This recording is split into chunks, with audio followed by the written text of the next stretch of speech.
Autrefois puissant, le royaume de Belloc est aujourd'hui en proie à des troubles internes et externes. Et au sein du royaume de Belloc, il y a une vallée mystérieuse inconnue de tous. À l'intérieur de la vallée dorment deux méchas super puissants dotés d'une puissance destructrice. Et notre histoire commence avec ces deux méchas. Pfiou, qu'il fait froid aujourd'hui. Je me tiens au sommet d'une montagne chauve, portant ses vêtements noirs, pieds nus. Je regarde juste la vallée sans fond sous mes pieds. Mon regard est calme et ma peau est un peu bronzée. J'ai l'air beaucoup plus mature que mes pères. Je me tiens juste là, immobile. Jusqu'à ce que la nuit engloutisse le monde entier. La température nocturne est très basse et le souffle que j'expire se transforme en brouillard blanc. Mais je m'en fiche. Au fait, je m'appelle Ganlon. Si quelqu'un me voyait ne pas dormir au beau milieu de la nuit et porter des vêtements aussi fins, il penserait que je suis fou. Mais j'aime juste cette sensation de chute. Je ferme les yeux. Je penche mon corps en arrière et je tombe tout droit comme ça, juste au moment où j'étais sur le point de heurter les pierres saillantes de la falaise. J'ai attrapé avec mon revers et me suis balancé comme une balançoire.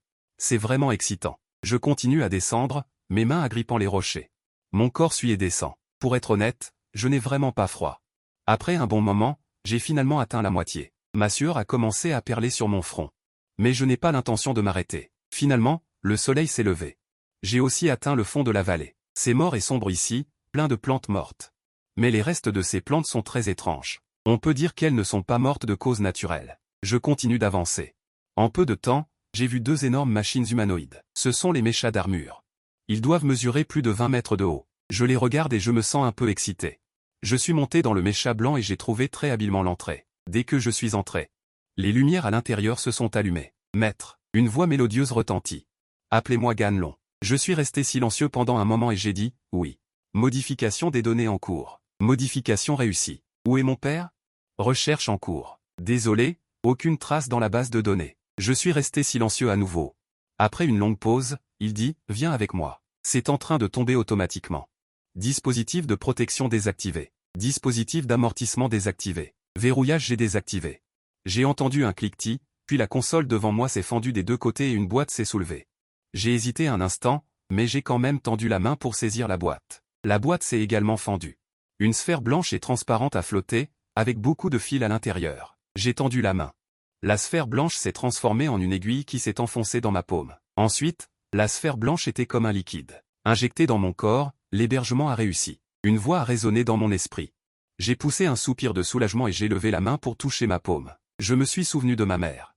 C'est le cadeau qu'elle m'a laissé. Cette sensation de chaleur et de familiarité est revenue. Je suis sorti du mécha.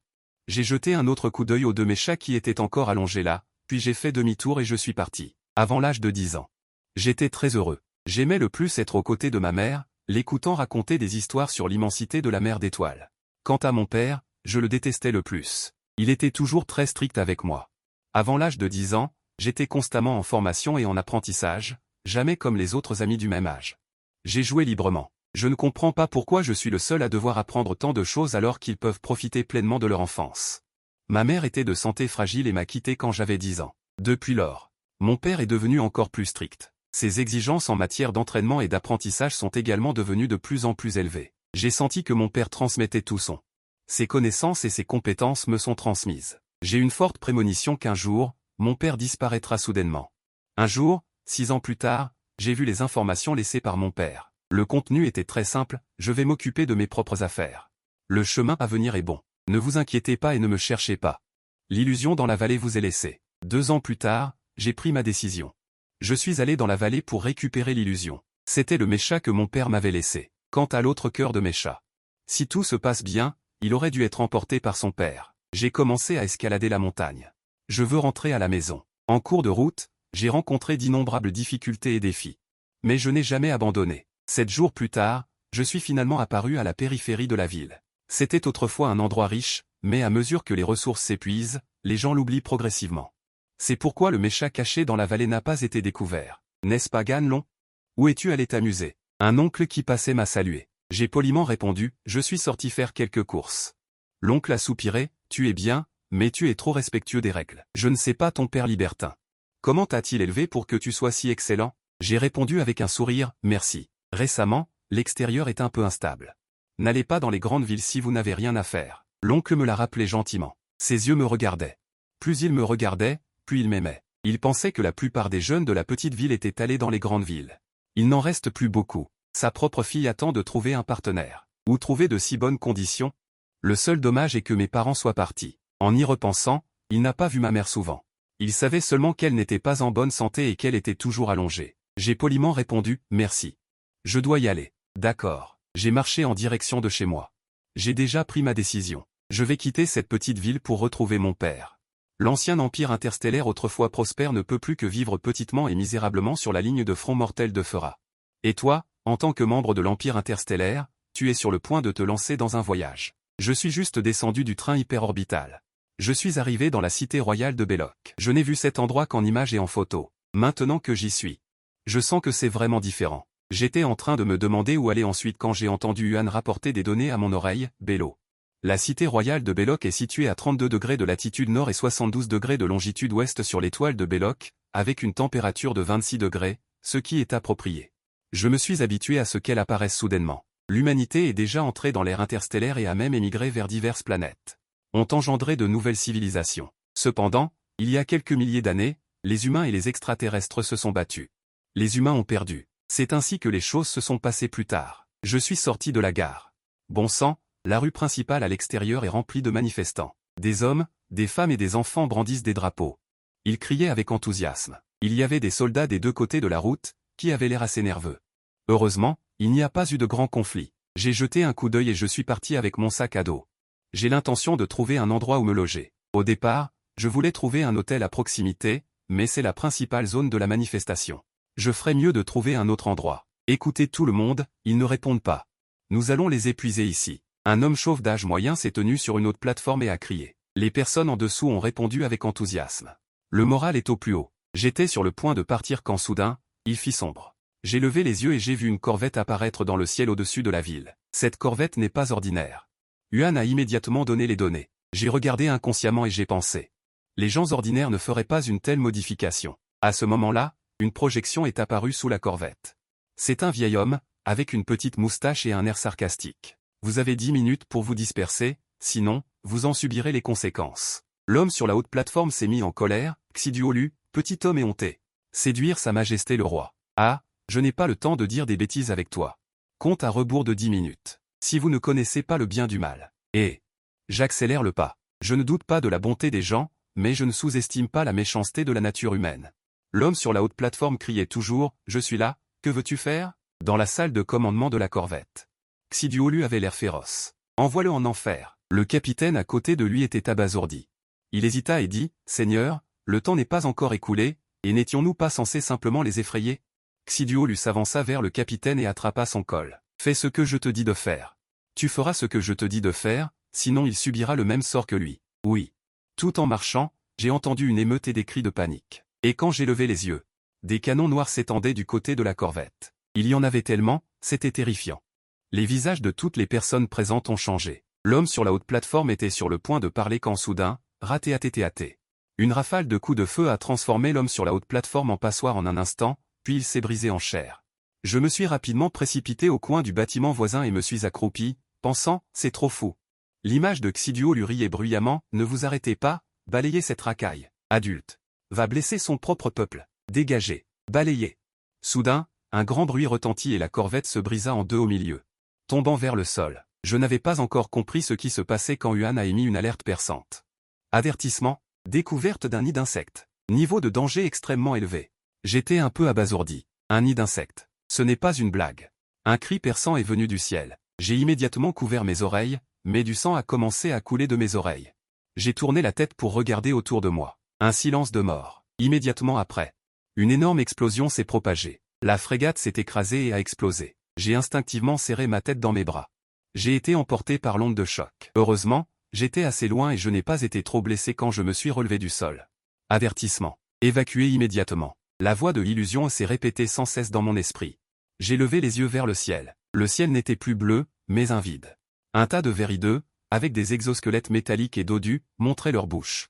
Ils ont révélé des dents acérées et sont tombés comme des obus, s'écrasant sur le sol. Ils ont creusé des trous profonds, puis sont sortis des trous. J'ai juste jeté un coup d'œil.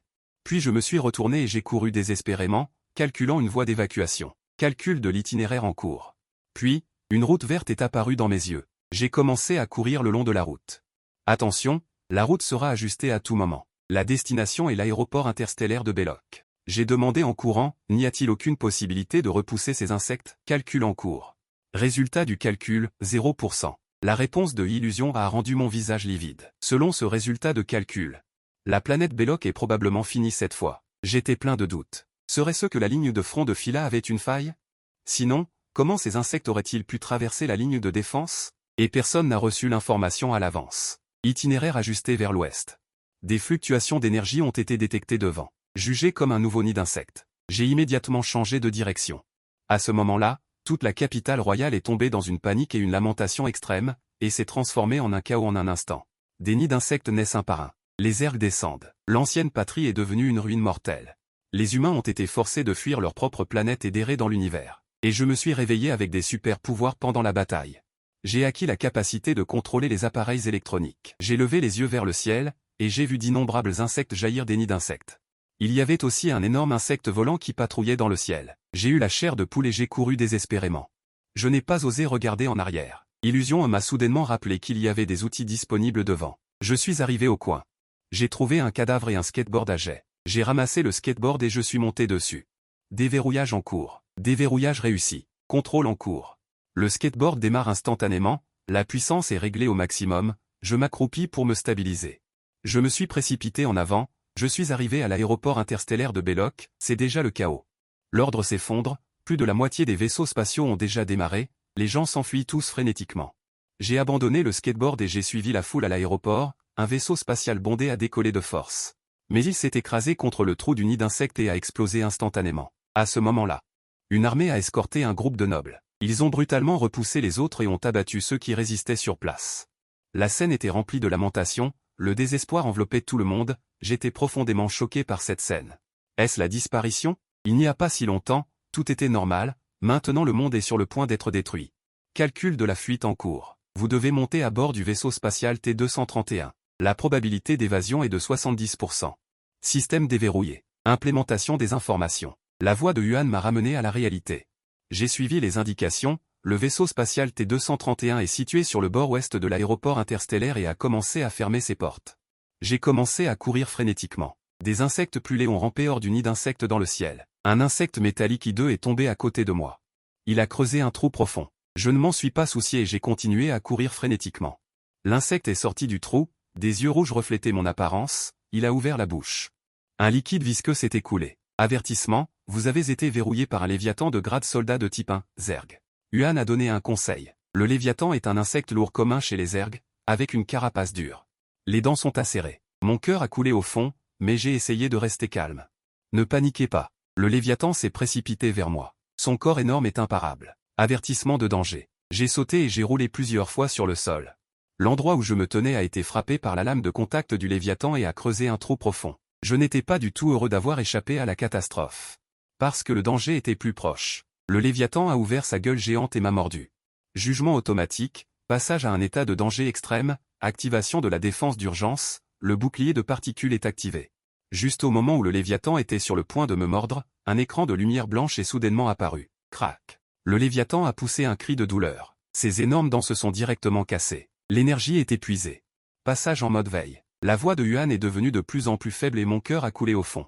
J'ai serré les dents et me suis précipité en avant de toutes mes forces. Les vaisseaux décollaient les uns après les autres, mais je ne me suis pas arrêté. J'ai continué à courir selon l'itinéraire indiqué par Yuan. La porte du vaisseau T-231 était sur le point de se fermer complètement, et juste à ce moment-là, un groupe de soldats armés l'a encerclé. Ouvrez-moi immédiatement la porte, sinon je vous abattrai. Le général en tête rugit. Ses subordonnés portaient des lanceurs portables de projectiles perforants RR à haute intensité. Ces engins sont peut-être inutiles contre les frégates, mais contre les vaisseaux civils, à une distance aussi proche. Ils ne rencontrent absolument aucune résistance. Le vaisseau T-231 a finalement cédé. La porte d'embarquement, qui était fermée, s'est rouverte. Ouvrez aussi la soute arrière, ordonna le général avec son communicateur. Mes yeux s'illuminèrent.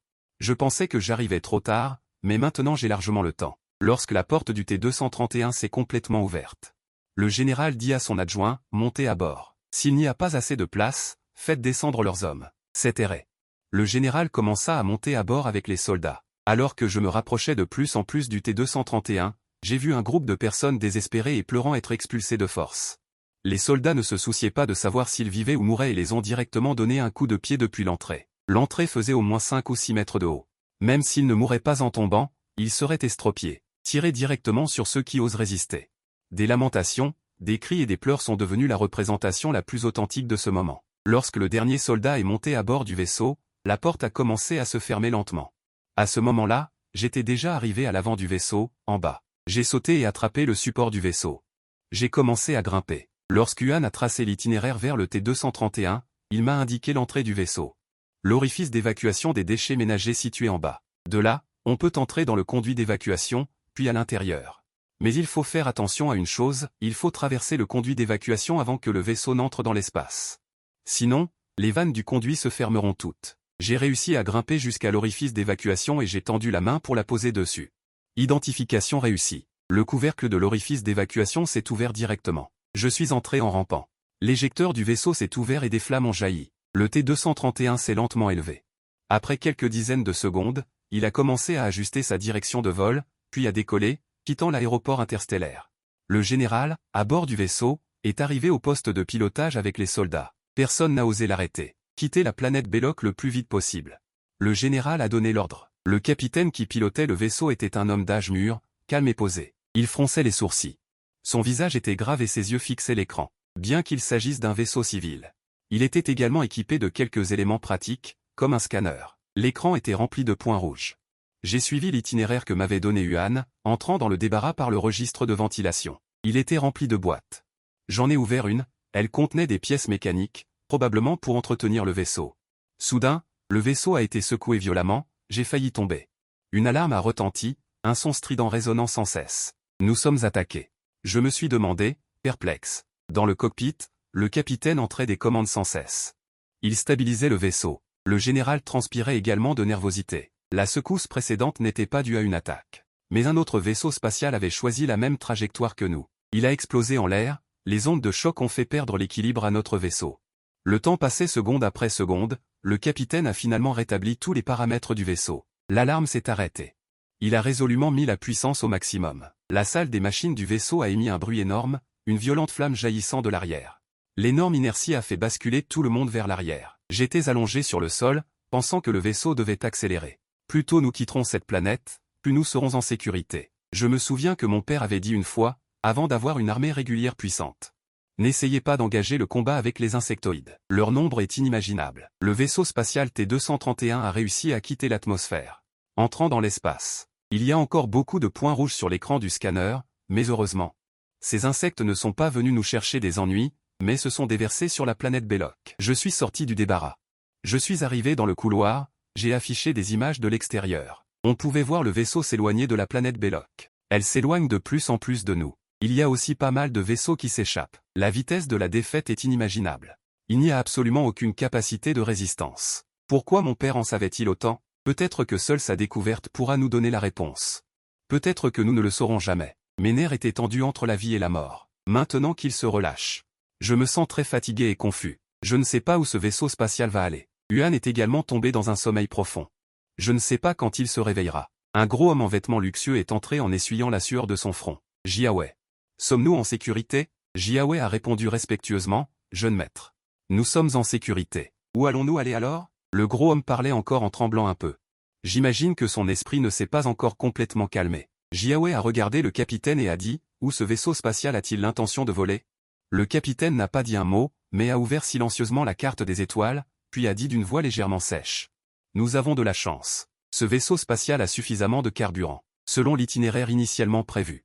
Nous allons voler vers la planète Borosi. Cette planète est derrière nous, il vaut mieux prier pour qu'elle n'ait pas été attaquée.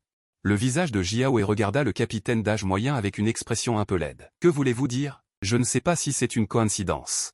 La direction dans laquelle ces insectes ont volé était celle d'où ils venaient de derrière, a dit le capitaine d'âge moyen d'une voix grave. Le gros homme a immédiatement sauté. Tais-toi, tu n'as pas le droit de dire n'importe quoi. Ces insectes n'auraient pas dû apparaître. Même s'ils apparaissent, ce doit être la négligence des unités de défense de Firas qui les ont laissés entrer. Ils venaient aussi de devant nous. Comment pourraient-ils venir de derrière nous? Ce gros homme devant nous ne semble pas aussi stupide qu'on l'imaginait.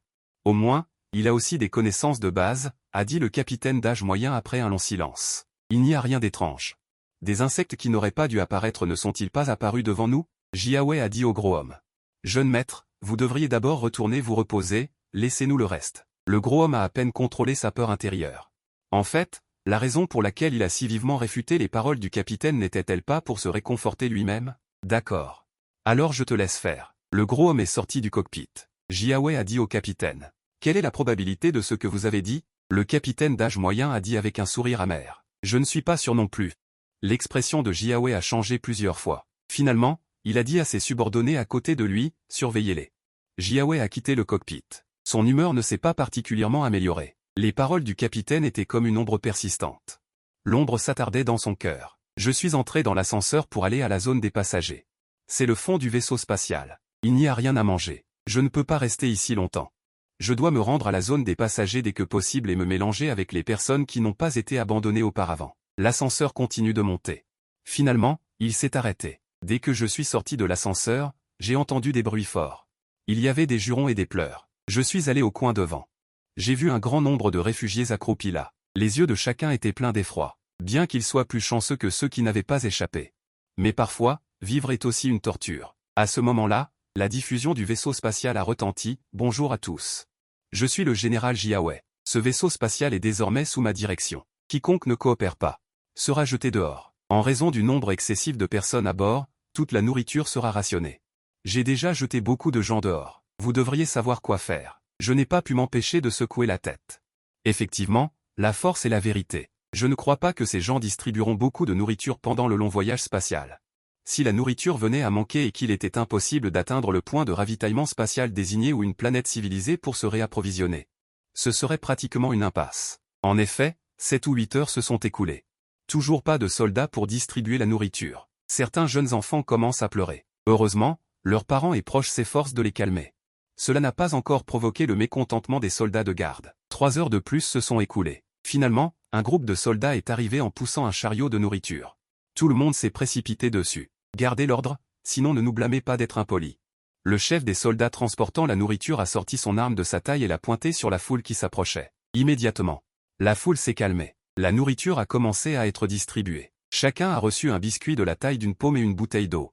Selon eux, c'est la nourriture pour la journée à venir. Le voyage vers Borosi prendra 1 mois. En fait, les réserves de ressources du vaisseau spatial sont tout à fait suffisantes, mais tout peut arriver. Si Borosi tombait, ou si le voyage était entravé, que faire? La raison pour laquelle Jiawei ne nettoie pas le vaisseau spatial. De tous les passagers sans valeur n'est pas par bonté de cœur, mais parce que ces personnes sont maintenant devenues ses atouts. Il faut savoir que lorsque le royaume a été détruit, ils n'ont pas eu le temps d'emporter beaucoup de richesses. Quant à la monnaie, c'est une blague. À part les pièces stellaires émises par le gouvernement de l'Union cosmique, aucune autre monnaie n'est reconnue une fois qu'elle quitte son pays. Bien sûr, les nobles escortés à bord du vaisseau spatial ont plus ou moins quelques pièces stellaires en leur possession, mais certainement pas beaucoup. Il est facile de convertir les pièces stellaires en monnaie des pays alliés, mais l'inverse est très difficile, puisqu'il s'agit d'un atout. Bien sûr, il faut le conserver au maximum. Il ne gaspillera pas trop de ressources pour ces gens. Je me suis fondu dans la foule et j'ai reçu de la nourriture et de l'eau. J'ai trouvé un coin pour m'accroupir. Pour l'instant, je n'ai pas de meilleure solution. Il y a trop de personnes de l'autre côté. Et ils détiennent des armes. Quelle que soit ma résistance, cela ne sert à rien. J'ai passé 5 jours ainsi dans l'anxiété. Heureusement, rien ne s'est passé. Je ne sais pas si tout le monde a été inconsciemment oublié ou s'il y a d'autres raisons. J'étais assis par terre, sans trop prêter attention aux autres, car j'étais également impuissant. Bien que mes compétences de combat au corps à corps soient bonnes, même ainsi, je ne peux pas vaincre plus de 500 soldats entièrement armés. Avec une seule balle, je serais allongé dans une mare de sang. Si Yuan était là, tout au plus, je prendrais le contrôle du vaisseau spatial, puis nous péririons ensemble. Maman, j'ai faim. Une voix faible et pleurnicharde est venue d'à côté. C'était une fille d'environ 8 ans qui parlait. Ses parents la réconfortaient doucement, lui caressant sans cesse la tête, lui assurant que ça allait aller, et lui ont tendu le pain. La fillette regarda le pain, le désirant ardemment, mais avec beaucoup de retenue. Elle ne tendit pas la main, mais leva les yeux vers ses parents, qui hésitèrent. Ils répondirent, « Merci, mais nous ne pouvons pas l'accepter, la nourriture donnée est tout juste suffisante pour ne pas mourir de faim. » Bien que les parents de la fillette en aient donné un peu plus à leur fille, elle restait une enfant, et sa maîtrise de soi était inférieure à celle d'un adulte. J'ai posé le pain devant eux, et me suis retiré sans rien dire. « Merci. » Les parents de la fillette ont remercié sincèrement, je ne me souciais pas beaucoup de cette nourriture, car j'en avais encore un peu dans mon sac. Ces gens ne contrôlaient que les provisions du vaisseau, quant au bien des passagers en fuite, ils ne s'y intéressaient pas pour le moment. Après tout, il n'y en avait pas beaucoup, et ils n'avaient pas de valeur, de toute façon, tout finirait par leur appartenir. À ce moment, une équipe de soldats est entrée, tout le monde s'est immédiatement tendu. Le cœur battant la chamade, car il était impossible de distribuer de la nourriture à ce moment-là, le soldat en tête fouillait la foule. Soudain, il tendit la main et pointa une jeune femme. La jeune femme recula avec effroi et cria « Non. Emmenez-la » dit le soldat en tête. « Que voulez-vous faire » Le petit ami de la jeune femme, à ses côtés, se leva avec effroi pour protéger sa petite amie, le soldat lui donna un coup de poing dans le ventre. L'homme n'avait aucune connaissance des techniques de combat, et tomba douloureusement au sol. « Arrêtez ! Que voulez-vous faire » cria la jeune femme en pleurant, mais le soldat l'ignora complètement. Plusieurs autres soldats s'approchèrent et emmenèrent la jeune femme de force. Le soldat en tête venait de se retourner pour partir, l'homme au sol attrapa directement sa jambe et le supplia, « S'il vous plaît, laissez-la partir. » Le soldat en tête regarda l'homme avec froideur. Il sortit son arme et tira sur l'homme, les passagers autour se mirent à crier d'effroi. La mère de la fillette s'empressa de couvrir les yeux de la fillette. « J'ai pris une profonde inspiration, en fait, j'étais surtout effrayé et choqué. J'ai maîtrisé mes impulsions, tout mouvement brusque maintenant équivaudrait à chercher la mort. Tais-toi. » « Silence » cria le soldat en tête, les personnes paniquées se turent. Le soldat en tête dit à son camarade qui assurait la garde, « Débarrassez-vous-en. » Dans cette atmosphère effrayée. Le vaisseau continua son voyage, après un long moment, je me suis endormi, à moitié conscient. Soudain, le vaisseau fut secoué violemment, suivi d'une alarme stridente. Une guerre interstellaire éclate, d'innombrables créatures extraterrestres envahissent la sphère terrestre, l'humanité est sur le point de connaître sa fin. Parce que les armées des races étrangères sont déjà aux portes de la ville, et que l'humanité, dans sa résistance unie, a finalement développé des armes suffisantes pour changer la situation de la guerre. Cependant, juste au moment où l'aube de la victoire se profile, une force mystérieuse encore plus puissante descend sur le monde, elle ne détruit pas seulement toutes les créatures. Elle plonge également le monde entier dans le chaos. Je m'appelle Ganlon, et je suis actuellement à bord d'un vaisseau spatial civil. J'ai subi une attaque de pirates de l'espace. Tout cela est arrivé si soudainement que je suis un peu perdu. Jiawei, avec un visage sombre, pointe une arme sur la tête du capitaine, lui ordonnant de se rendre aux pirates. La situation est très claire. Ce n'est qu'un vaisseau spatial civil, il ne peut absolument pas rivaliser avec le vaisseau spatial modifié des pirates. Mais si on monte à bord du vaisseau, ce n'est pas certain. Jiawei n'a pas l'intention d'abandonner sitôt. Le capitaine a envoyé un message de reddition selon les instructions. Les pirates exigent que nous ouvrions les autorisations de contrôle du vaisseau spatial. Jiawei est réticent, mais il ne peut que le faire. Le vaisseau spatial commence à s'approcher du vaisseau pirate. Les deux vaisseaux sont sur le point de se connecter. Je sais que une bataille sanglante est inévitable. Jiawei, avec ses hommes, se cache dans une zone aveugle du couloir, se préparant à profiter de la connexion des deux vaisseaux. Pour monter de force à bord du vaisseau pirate et en prendre le contrôle. La porte s'ouvre lentement, une foule de pirates se précipite avec enthousiasme.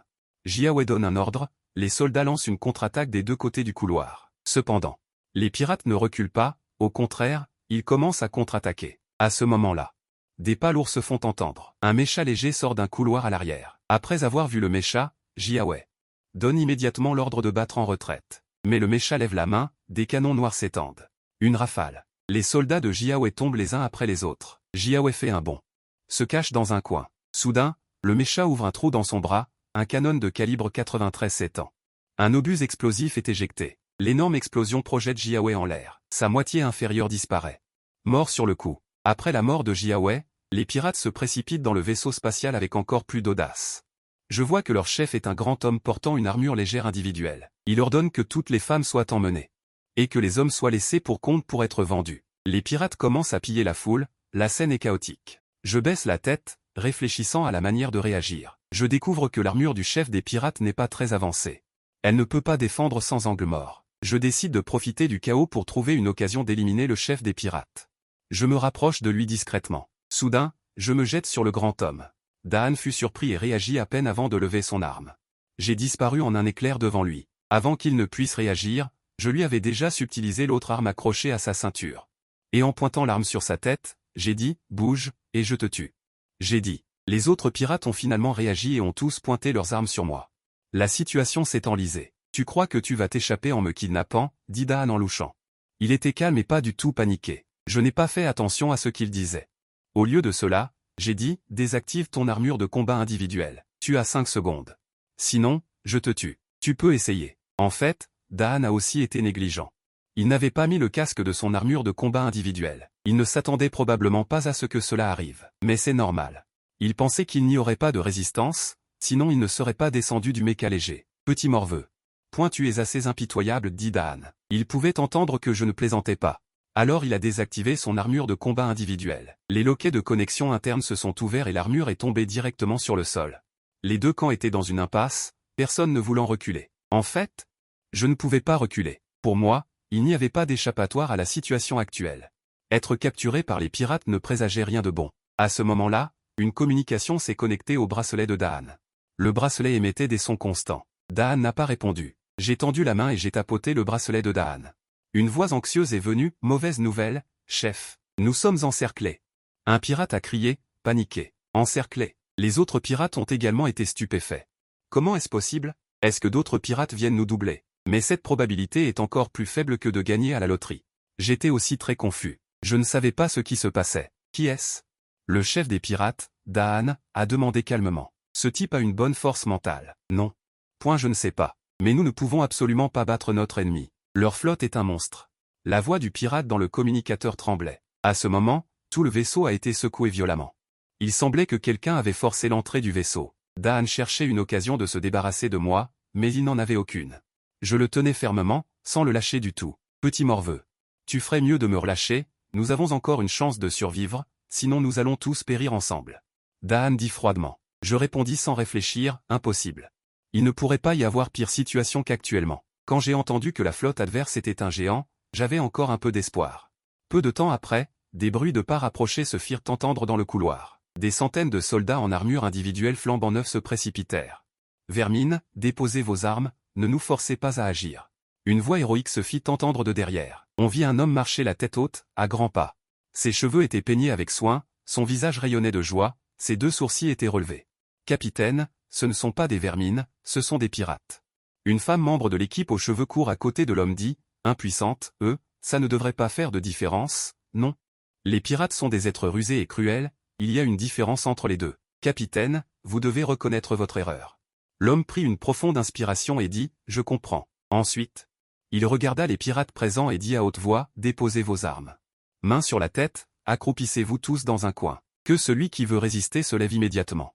Le silence régnait parmi les pirates sur le terrain. S'ils le pouvaient, ils auraient vraiment envie de hurler des insultes. L'équipement de ces soldats était trop raffiné. Même l'armure portée par n'importe lequel d'entre eux était meilleure que celle de leur chef. Comment se battre? Les pirates présents renoncèrent à la résistance les uns après les autres. Le visage de Daan était rempli de sarcasme. À ses yeux, ces gens n'étaient pas mieux lotis. Tout le monde avait déposé ses armes. Seul moi tenais toujours fermement la tête de Daan. Capitaine, il y en a encore un là-bas qui n'a pas déposé son arme.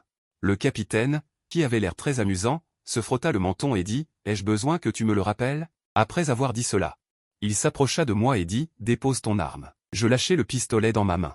L'arme tomba au sol. À ce moment-là, les passagers qui s'étaient accroupis sur le sol pour fuir regardaient ces gens qui avaient surgi de nulle part avec des regards inquiets. Personne ne savait s'ils étaient comme les pirates. Le capitaine regarda tous les passagers paniqués. Toussa à plusieurs reprises et dit, vous n'avez pas besoin d'être nerveux. Nous sommes juste de passage. Nous avons vu les pirates et sommes venus aider. Daan dit avec sarcasme, vous seriez si gentil? Le capitaine fit un pas vers Daan, les deux visages presque collés l'un à l'autre. N'utilisez pas vos pensées sales pour juger tout le monde. Ce monde est encore majoritairement amical. Risible. Le grand homme ricana. Il tourna la tête sur le côté. Le capitaine ignora directement le grand homme pirate et plaça sa main sur sa poitrine. Avec un visage sérieux, il dit d'une voix engageante, ami, je suis Chromie. Je vous garantis votre sécurité. Bien sûr, vous devez répondre à certaines de mes questions. Dès que Chromie eut fini de parler, beaucoup de gens qui étaient extrêmement tendus se détendirent et s'effondrèrent sur le sol en pleurant amèrement. Moi, qui étais resté silencieux, dis soudain, que voulez-vous demander? Chromie ne put s'empêcher de me regarder. Il dit en souriant, de quelle planète êtes-vous originaire? Belloc. En entendant ma réponse, les yeux de Chromie s'illuminèrent. Vous êtes vraiment de la planète Belloc. Comment va la planète Belloc maintenant? Elle a été envahie par les insectes. Nous sommes quelques survivants qui se sont échappés. Je répondis. Le sourire sur le visage de Chromie se figea instantanément. Il semblait avoir obtenu une très mauvaise réponse. Très bien, nous avons obtenu les informations que nous voulions. Que faisons-nous de ces gens? La jeune fille aux cheveux courts à côté de Chromie demanda. Puisqu'ils sont des réfugiés, nous devons naturellement les accueillir. Ah, tu vas encore te créer des problèmes. Les membres de l'équipe qui suivaient émirent des sons de détresse. Ce n'est pas un problème, Milo. Va demander un ordre d'asile au capitaine. Chromie dit sérieusement. La jeune fille aux cheveux courts, c'est-à-dire Milo, soupira et répondit, ce n'est pas mon problème si je me fais gronder. Comment cela pourrait-il arriver? Le capitaine approuvera certainement. Chromie agita la main avec désinvolture. Nous pouvons être recueillis. Moi qui n'avais aucun espoir, une lueur d'espoir s'est rallumée dans mon cœur. Les gens ont immédiatement applaudi avec enthousiasme. Milo ouvrit le bracelet et une projection virtuelle de l'interface apparut. Elle tendit la main et cliqua. Demande de connexion au capitaine. En cours de demande. Autorisation accordée. En cours de connexion. Ensuite, une silhouette apparut. L'homme qui apparut avait un visage déterminé et des cheveux blancs aux tempes. Que se passe-t-il? Chromie se précipita immédiatement avec un sourire. La situation est claire. La planète Belloc a été envahie par les insectes. Ce vaisseau qui a été attaqué par des pirates est un vaisseau de réfugiés, donc vous voulez les accueillir? Le capitaine fronça également les sourcils. Pas moi, nous. Chromie corrigea précipitamment. Le capitaine sembla avoir très mal à la tête. Vous êtes responsable de l'incorporation. Vous êtes responsable de tout problème.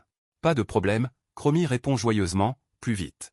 Nous allons modifier notre trajectoire. Si ces insectes nous repèrent, cela deviendra très problématique. Le capitaine a rappelé. Oui, capitaine. Chromie a répondu sérieusement. Après la fin de la communication, Chromie a poussé un soupir de soulagement.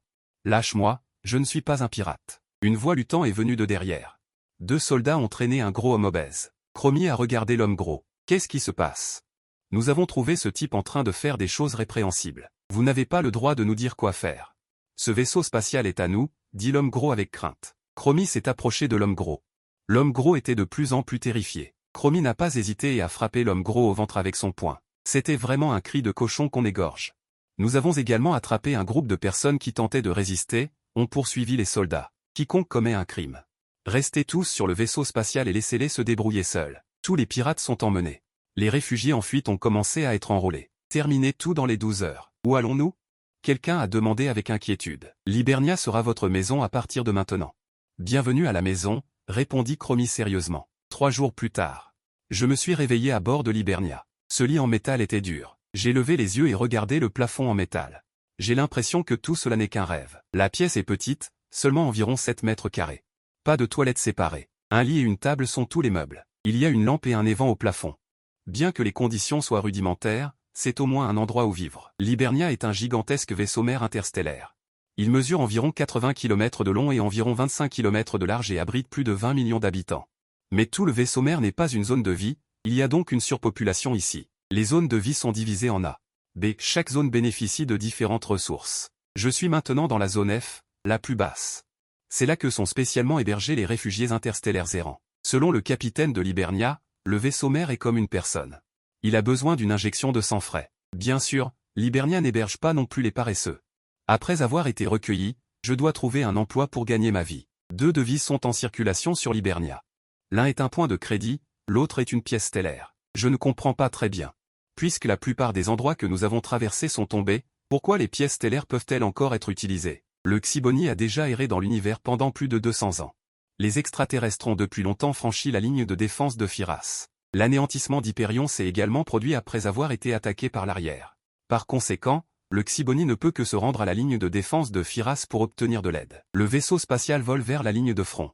Mais en raison de la longue distance, séparé par plusieurs champs stellaires, et de la technologie limitée, il est fondamentalement impossible de contacter, et il existe d'autres raisons telles que les interférences naturelles. Sans équipement spécial dédié, il n'y a pratiquement aucun espoir. Le vaisseau mère Xiboni est alimenté par de l'énergie lumineuse et des cristaux d'énergie. Une partie des matériaux est basée sur le système de circulation interne et la zone de production du vaisseau mère, et l'autre partie est recherchée en cours de route. La technologie de la nourriture synthétique est déjà très mature. Peu importe la quantité que vous voulez produire, mais la clé est que la nourriture synthétique consomme de l'énergie. Mon petit nid n'est pas non plus gratuit. Selon la politique du vaisseau spatial, je peux l'utiliser gratuitement pendant 3 mois. Les ressources publiques telles que les ressources en eau pendant 3 mois. Vous pouvez profiter d'une certaine quantité gratuitement. Si vous voulez continuer à l'utiliser par la suite, vous devrez payer des frais. Par exemple, ce petit nid doit être payé chaque mois. 100 points ou 100 pièces stellaires. À ce moment, on frappe à la porte. J'ai ouvert la porte avec perplexité et j'ai vu Kélumi se tenir à la porte, avec un sourire radieux. Milo le suivait, tenant une boîte dans sa main. Petit. Ne nous invitez-vous pas à entrer, dit Kélumi. Entrez. J'ai répondu. Kélumi entra dans la pièce, regarda autour d'elle et dit. Comment ça va? Vous vous adaptez? C'est très bien. J'ai répondu. Ces aliments synthétiques sont pour vous. Kélumi fit signe à Milo de poser la boîte. Milo posa la boîte sur la table à côté. Le vaisseau spatial ne l'a-t-il pas déjà envoyé? Je n'ai pas pu m'empêcher de regarder Kélumi. Kélumi répondit nonchalamment. C'est aussi envoyé par le vaisseau spatial. Dépêchez-vous de trouver un emploi. Trouvez un emploi et vous pourrez survivre sur ce vaisseau spatial, sinon vous ne ferez que mourir de faim.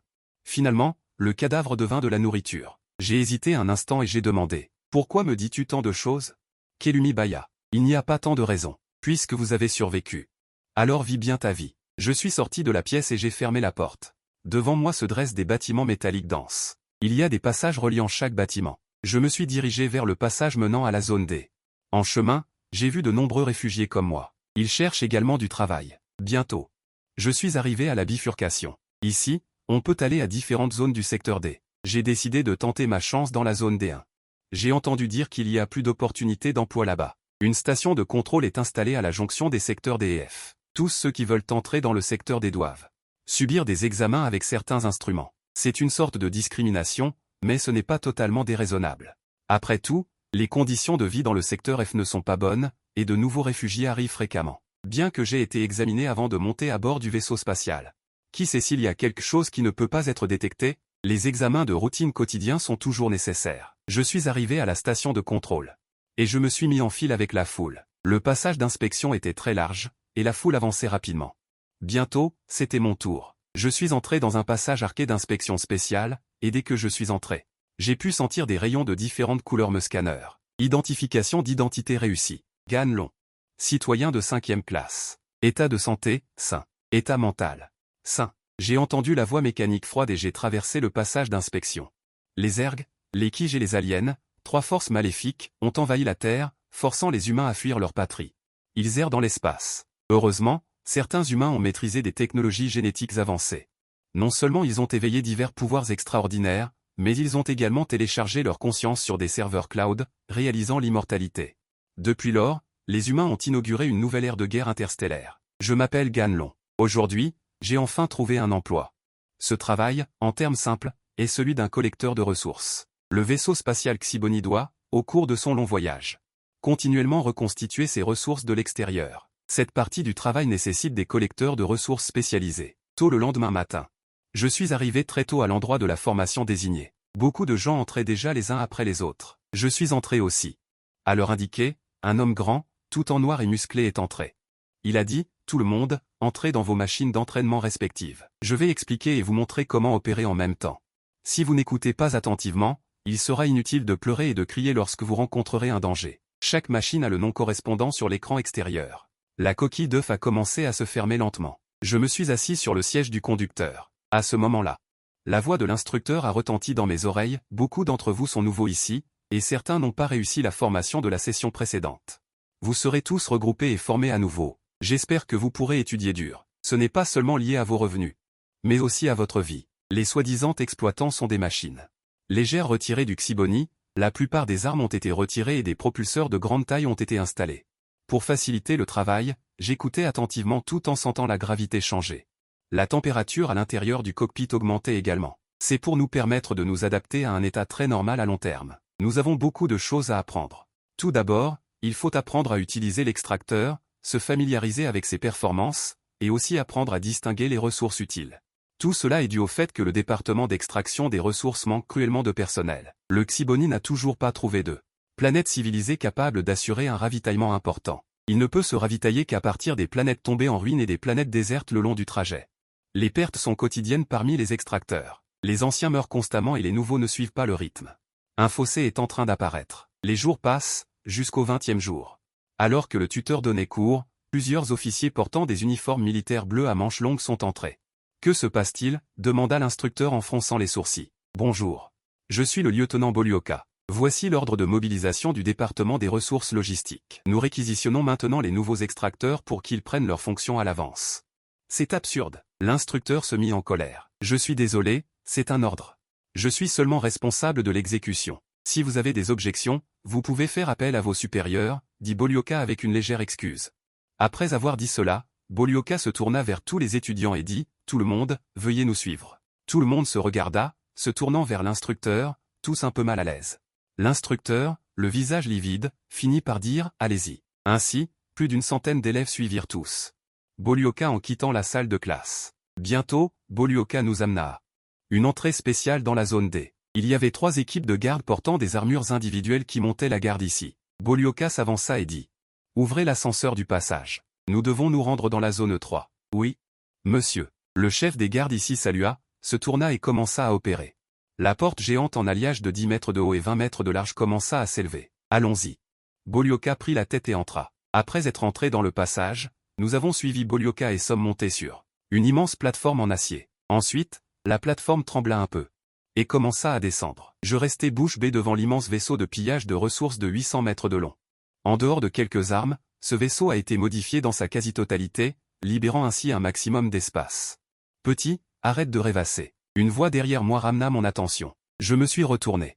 2 personnes s'approchaient, une femme blonde à la peau couleur blé portant un t-shirt gris court. Une femme grande avec une cigarette à la bouche, et un homme d'âge moyen aux cheveux en bataille. Sentant l'alcool, bâillant de temps en temps, voilà le problème qu'on nous a attribué. Dit l'homme d'âge moyen, tais-toi, Jones. Dit grossièrement la femme blonde, Jones fit un signe de la main sans se soucier, c'était ainsi. Travailler dans des conditions aussi difficiles, et devoir amener un nouveau, je me demande si ces superviseurs ont la tête farcie de son. La femme blonde me regarda et dit, bien que tu ne sois pas le bienvenu, nous n'avons pas le choix.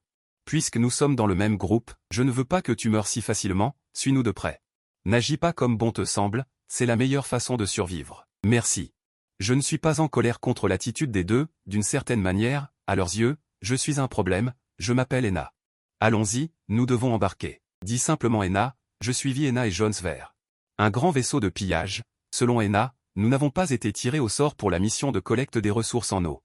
On nous a attribué l'exploration d'une zone de l'autre côté, il paraît que les images renvoyées de cette zone sont un peu étranges, le capitaine pense que cette mission doit réussir, sinon notre situation sera encore plus difficile, j'ai pris une profonde inspiration. J'ai suivi Enna et Jones à bord du vaisseau de pillage, prêt à affronter cette tâche ardue, Enna a pris la tête à bord. Les méchas mineurs avaient déjà été transférés à la soute arrière du vaisseau de pillage, à l'intérieur de la soute spacieuse du vaisseau. Les mineurs étaient alignés en 2 rangées, fixés sur les supports au sol, il y avait 12 unités par rangée. 24 unités en 2 rangées, j'ai suivi Enna jusqu'à un mécha mineur numéroté KC 745. Ce mineur sera le tien à partir de maintenant, dit Enna, ensuite. Voici ta combinaison de protection, mais ne t'y fie pas trop, elle ne dure pas longtemps. Ajouta Jones, j'ai pris la combinaison de protection et j'ai dit merci. En regardant le mineur de 15 mètres de haut devant moi, j'étais un peu excité, c'est la machine avec laquelle je travaillerai à partir de maintenant. Il a l'apparence d'un mécha standard, équipé de 2 canons automatiques de 150 mm de calibre, contenant environ 20 obus. Bien que ce ne soit pas très utile, cela peut me donner un peu de réconfort, de plus. Il est également équipé de 4 bras robotiques multifonctionnels, d'un réservoir de carburant externe à l'arrière et de jambes modifiées en bas. Ajout de stabilisateurs et de dispositifs de détection, pour une marche plus sûre dans des environnements complexes. Enna me voit fixer l'extracteur. Elle ne dit rien. Peu de temps après, le vaisseau spatial émet un message vocal, le gros pillardier approche de la fermeture des écoutilles. Tous les collecteurs, retournez rapidement à vos postes, sur vos extracteurs.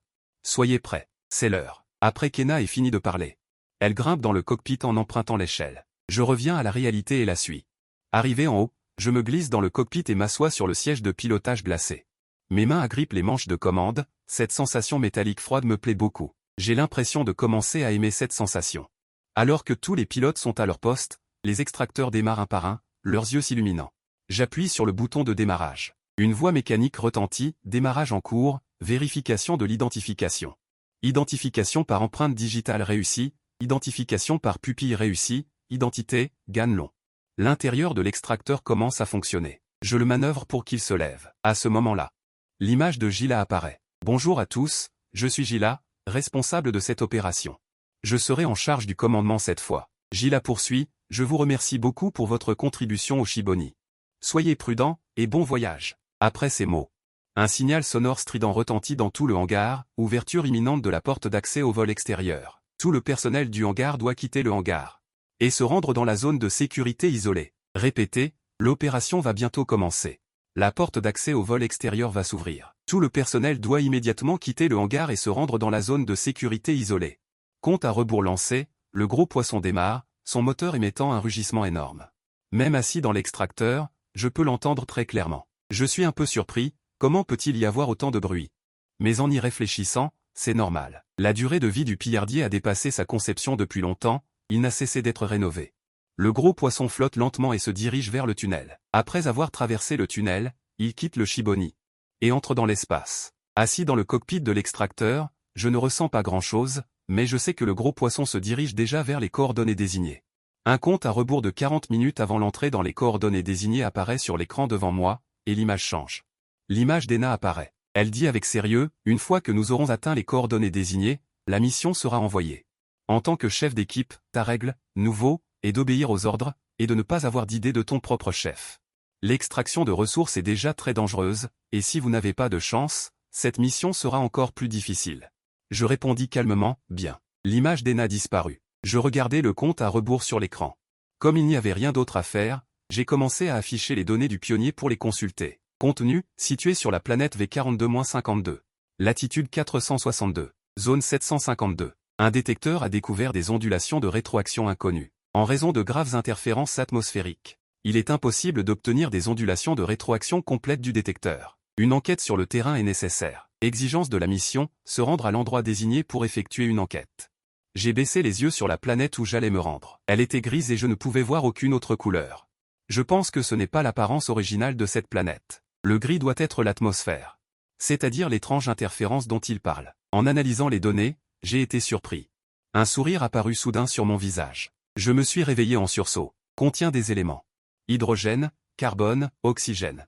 Sodium, argon. Éléments normaux. Détection de vie apparentée. Analyse automatique en cours. Découverte de cellules biologiques flottantes monocellulaires d'amidophène. Possède la capacité d'absorber les spectres d'interférence, les ondes sonores et d'absorber l'énergie. Tu es réveillé. Oui, Ganlon. Vas-tu retomber dans le sommeil?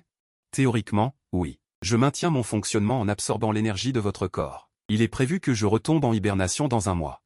Comment puis-je reconstituer mon énergie? Priorité, pierre de cristal d'énergie. Le plus doux. Ne restez pas là à rêvasser, suivez-moi. Nous allons bientôt entrer dans l'atmosphère. Les paroles d'Ena ont interrompu mon attention. J'étais sur le point d'opérer lorsque la voix de Yuan retentit, fonction d'assistance au micro-ajustement intelligent activé. Lorsque je pilotais le pionnier dans l'atmosphère, cette sensation merveilleuse m'a rempli d'excitation. J'avais l'impression de ne faire qu'un avec le pionnier. L'opération est devenue très fluide. Les réactions que je voulais faire pouvaient être renvoyées avec précision à la console. Il reste 10 secondes avant d'entrer dans l'atmosphère. Il est recommandé d'activer manuellement le dispositif anti-choc de niveau 2 pour réduire l'impact au minimum. Le rappel de Yuan m'a fait agir rapidement. Une violente secousse s'est produite et j'ai immédiatement senti la pression sur mon corps augmenter.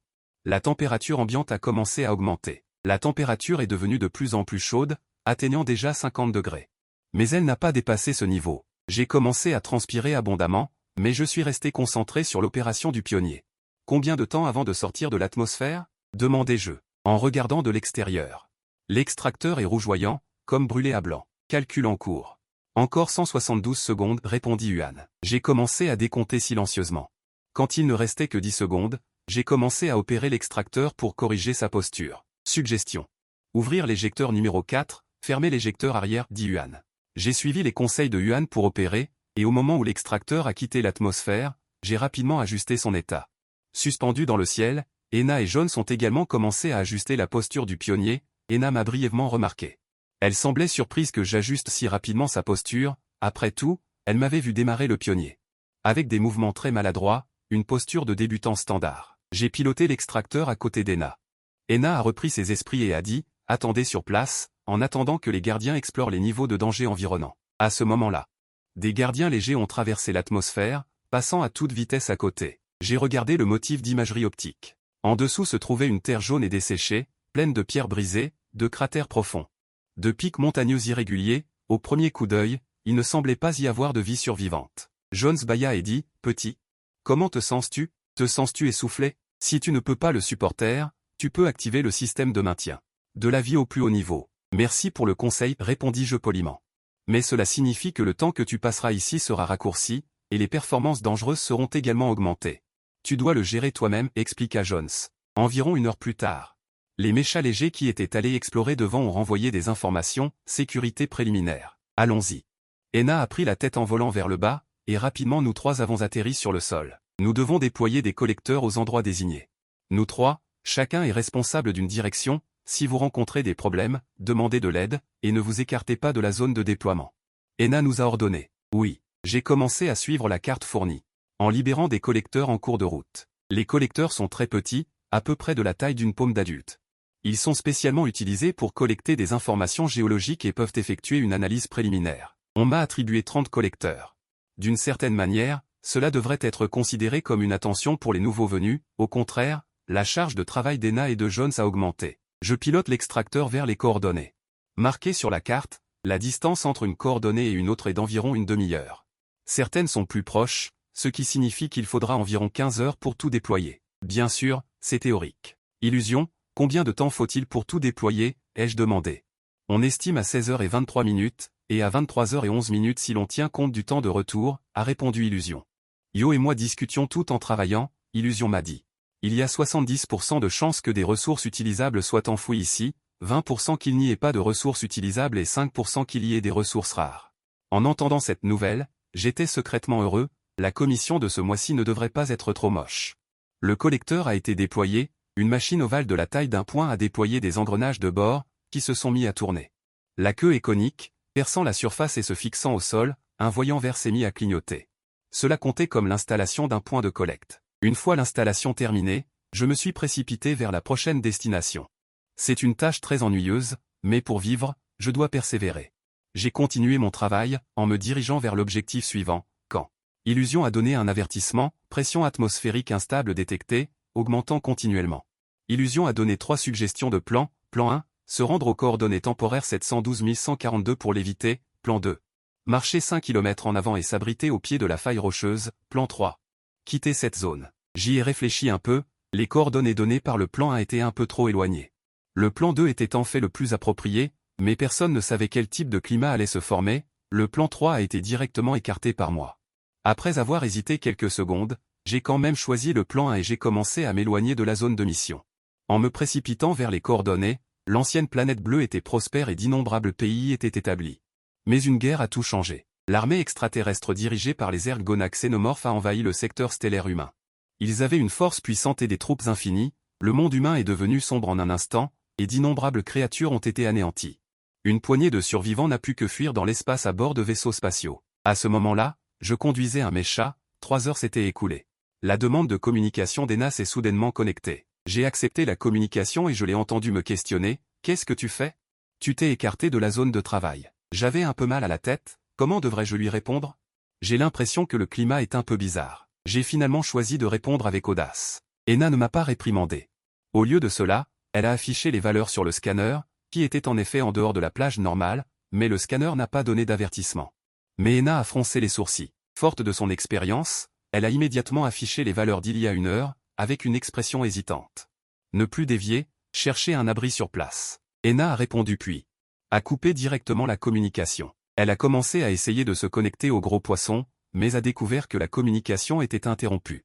Impossible de se connecter. Cette situation est tout à fait normale. On s'attendait à ce genre de choses avant l'opération.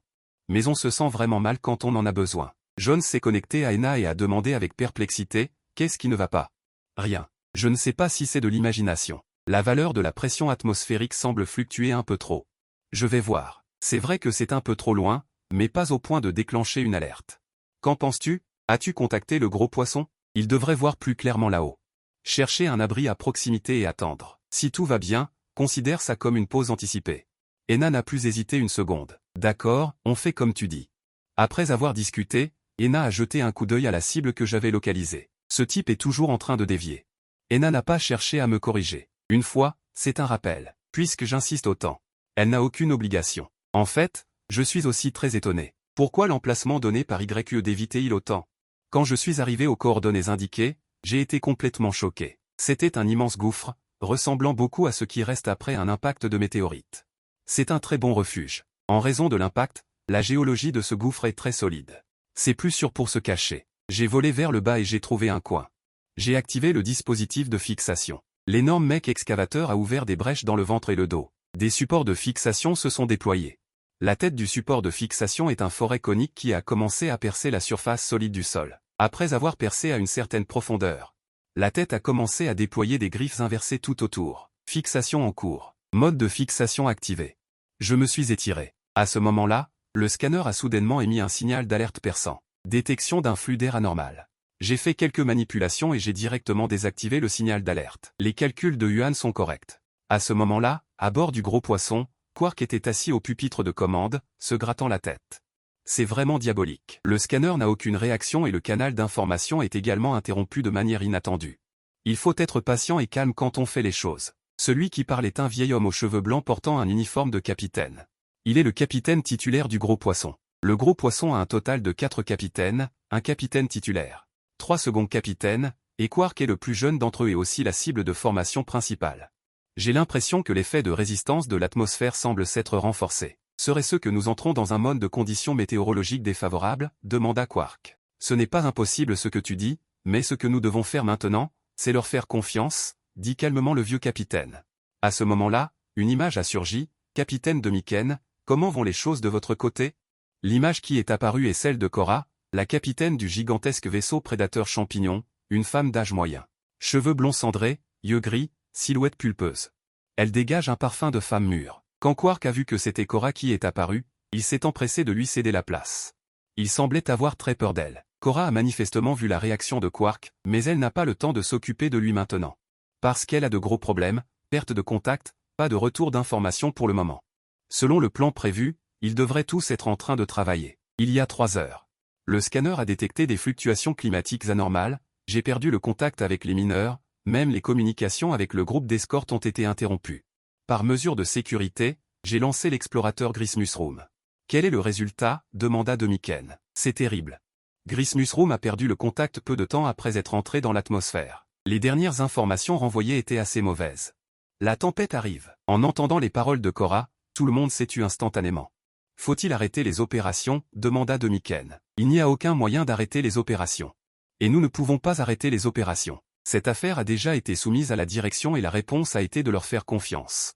Continuer les opérations. Demiken tomba dans ses pensées. J'ai ouvert le système d'imagerie optique. J'ai vu d'énormes tempêtes s'élever vers le ciel à l'horizon. D'innombrables pierres concassées étaient emportées dans le ciel. Des éclairs et du tonnerre.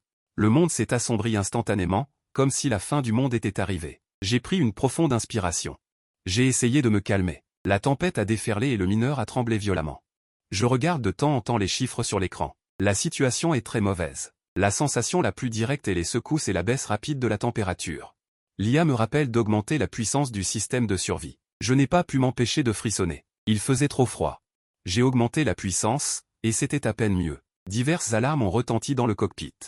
Les articulations du corps extérieur ont commencé à geler. Je trouve cela étrange. Il n'y a pas beaucoup d'humidité dans l'air ici. Comment peut-il geler? L'IA a dit que c'était la tempête qui l'avait causée. J'ai demandé si nous étions au centre de la tempête. Illusion dit non, nous sommes juste à la lisière de la tempête et elle ne nous a pas frappé de plein fouet. Je commence à m'inquiéter pour Ena et Jones, mais ils devraient aller bien. Leur zone de travail semble plus sûre. J'ai aussi soudainement compris pourquoi le Gros Poisson ne nous a pas suivis immédiatement, c'était par sécurité. Le temps passe lentement, la tempête fait toujours rage et mes poignets sont un peu raides. Je me suis un peu étiré et 2 heures plus tard, la tempête a commencé à s'apaiser progressivement. Mais les valeurs continuent d'augmenter lentement. J'ai désactivé le mode fixe et j'ai manœuvré l'extracteur pour lever les pieds. Une dizaine de minutes plus tard, je conduisais l'extracteur vers les coordonnées de travail prévues. J'ai essayé de contacter Ena. Après plusieurs tentatives, j'ai réussi. Ena m'a dit que tout allait bien de son côté. Mais la situation n'est pas optimiste. Elle a contacté le Gros Poisson et a reçu une réponse de leur part. 3 équipes ont complètement perdu le contact pendant la tempête. Des gardiens ont été envoyés pour les chercher, mais il est fort probable qu'ils aient péri. Si c'est le cas, une partie de leur charge de travail sera répartie sur nous. Notre temps est encore plus limité. J'ai demandé en silence, compris. Ena a hésité. Finalement, elle a ajouté quelques mots, c'est une chose normale, commencer à travailler, penser à ces choses n'a aucun sens. D'accord, la communication est terminée. Je recommence à travailler. Je commence à accepter que c'est la réalité, cruelle et incroyablement réelle. Je regarde ma progression de tâches. 78% sont déjà terminés, et on prévoit de terminer avant la prochaine nuit noire, lorsque le dernier collecteur est placé à l'endroit désigné. Mon écran affiche la tâche terminée. Je commence à retourner au point de rassemblement. Sur le chemin du retour, Illusion me rappelle soudain et me suggère d'essayer d'activer le collecteur. La tempête peut affecter le collecteur précédemment déployé. J'ai hésité un moment et j'ai répondu, mais je n'ai pas les autorisations. Illusion dit que je peux pirater, mais ce n'est pas recommandé. Vous pouvez choisir de revenir en arrière et de vérifier. J'ai réfléchi un moment et j'ai pensé qu'il valait mieux vérifier.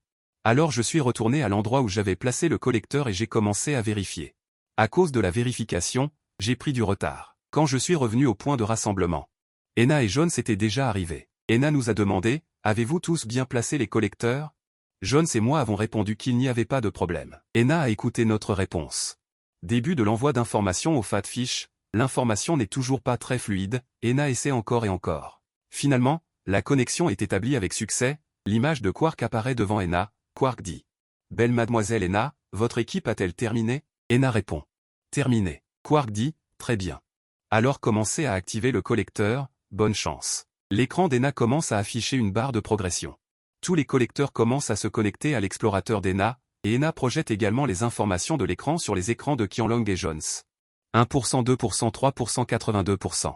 La barre de progression s'arrête soudainement, Ena n'est pas surprise de ce résultat. Il y aura toujours des collecteurs défaillants et endommagés, commencez à collecter les informations de retour. Téléchargement des informations. Le Fatfish commence à recevoir les informations renvoyées, ce processus n'est pas long. Bientôt, le Fatfish réussit à recevoir et commence à analyser les informations collectées, l'expression de Quark s'éclaire. Quark dit, il semble que vous ayez de la chance, dans votre région, nous avons découvert un minerai rare du Siponi, la pierre de titane, selon les règles. Nous récompensons votre équipe avec 2000 points, bien sûr, cela doit être réparti en fonction de l'achèvement de votre mission, selon le taux d'activation. Ena, ton déploiement a activé un total de 80%, Jones, ton déploiement a activé un total de 75%, Qianlong, tu as activé 97%. En disant cela, les yeux de Quark se sont écarquillés, qu'est-ce que c'est que ça? De la chance, un débutant a fait si bien, Ena et Jones sont également très surpris. Nous conduisons l'explorateur, nous nous arrêtons dans la zone désignée et attendons, dans un instant. Les explorateurs venant d'autres directions sont également arrivés. Oh, n'est-ce pas Ena? Vous avez vraiment de la chance. Une équipe d'explorateurs est venue plaisanter, Ena les a ignorés. Je réalise alors que l'harmonie entre collègues ne semble pas si bonne, étant ignorée, les autres membres de l'équipe se sont mis à rire. Tais-toi, vous. Jones dit, ce ne sont pas tes affaires. Tu veux des ennuis? Jones n'avait pas l'intention de reculer, oh. Tu veux tellement jouer au héros? Le Fatfish n'est pas encore arrivé, et le courage de sortir te battre. L'explorateur qui a pris la tête des provocations a ricané, Jean-Gilles, si tu veux te battre, viens. Jones n'avait pas peur. À ce moment-là, Ena a parlé. Jones. Arrêtez. Zanguet a fait quelques pas en avant. Les deux autres excavatrices de son équipe ont reculé. Si tu as peur, tu peux te retirer. Jones renifla et avança avec l'excavatrice. Je suis un peu confus. On peut se battre en privé comme ça? Je me souviens qu'on a parlé du règlement le 3e jour de cours. Il est strictement interdit de se battre en privé. Les conséquences sont très graves. Si l'excavatrice est endommagée, les frais de réparation peuvent ruiner une personne. Il faut aussi assumer la responsabilité. Aller en prison est normal. Ena a conduit son excavatrice directement devant Jones. Ça suffit. Jones a vu qu'Ena était vraiment en colère. Alors il s'est tu. Ensuite, Ena s'est tournée vers les autres et a dit, si vous continuez à chercher des problèmes, je vais rapporter l'affaire. Zanguet a affiché un sourire sarcastique. Nous plaisantions juste. L'affaire s'est calmée. À ce moment-là, d'autres excavatrices sont apparues au loin. On dirait que tout le monde est là. Au bout d'un moment, un énorme rugissement est venu du ciel. Le poisson gras est arrivé. Préparez-vous à commencer le déploiement des outils de travail. Tout le monde a reçu un avertissement. Ensuite, la trappe inférieure du poisson gras s'est ouverte. D'énormes boîtes métalliques ont été larguées, s'écrasant comme des obus à l'endroit désigné. Mission 2, dans les 3 jours. Point installer des puits de forage d'extraction simples aux 3 coordonnées désignées. Une fois la mission terminée, les autres équipes se sont éloignées. Ena a conduit son excavatrice et a ouvert les boîtes larguées. Il y avait des provisions à l'intérieur.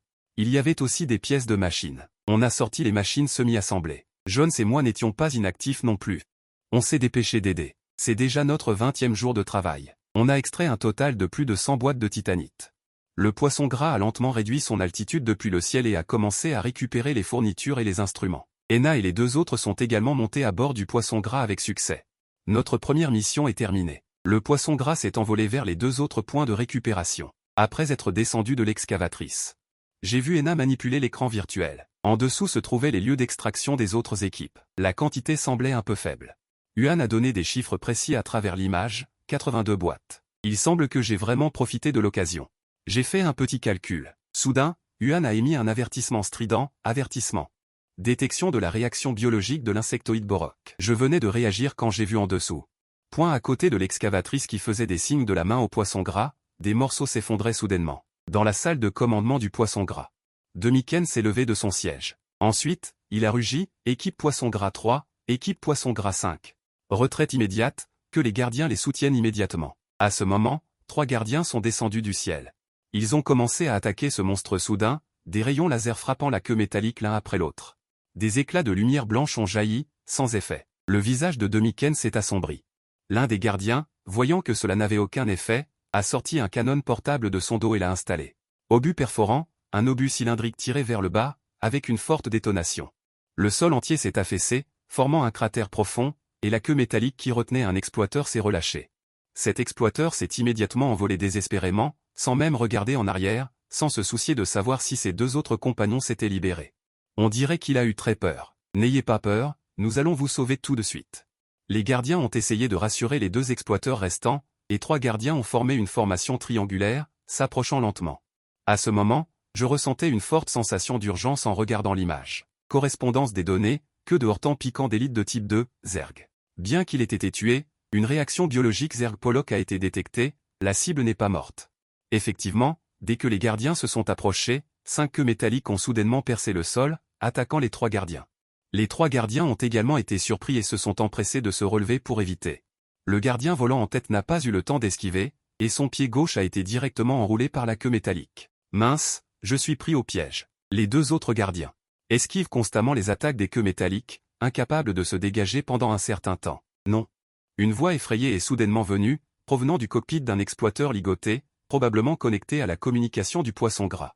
La queue métallique acérée a percé la plaque métallique enfoncée, et un cri de désespoir a été clairement entendu, et le personnel à l'intérieur du poisson gras a baissé la tête. Puis un gargouillis est venu, et bien que l'image ait été coupée, le son est quand même entré. De nombreuses femmes soldats ont couvert leur bouche et ont tourné la tête de côté. De l'autre côté, 2 gardiens se sont regardés. Voyant que les exploiteurs étaient morts, ils ont commencé à déverser des obus explosifs sur leur corps, et les explosions ont continué. Le gardien ligoté en a profité pour se libérer de force des queues métalliques liées. Retraite. Le gardien a dit. Quark a dit, il y a encore 2 escouades qui n'ont pas été récupérées, que faisons-nous? Après avoir réfléchi quelques secondes, le capitaine a dit, la distance est trop courte, ordonnez-leur d'abandonner les ressources extraites et de rentrer immédiatement. Capitaine, ceci. Les personnes dans la salle de commandement étaient un peu hésitantes.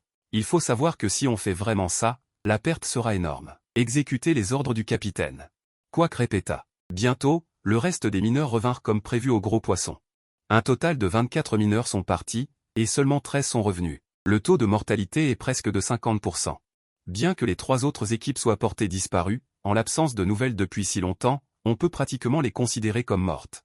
Tu es l'un des derniers humains au monde. Ta patrie a été impitoyablement dévorée par des extraterrestres. Et maintenant, tu manipules les derniers mineurs survivants, essayant de réparer l'iceberg sur le point de s'effondrer. Cependant, sous l'iceberg se trouve une mer infinie d'insectes. Ils te regardent, avides, comme un délicieux repas. Je suis assis dans le hangar du gros poisson en ce moment.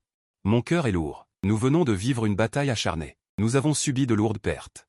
Seulement 13 mineurs sont revenus vivants. À ce moment, la radio s'est soudainement allumée.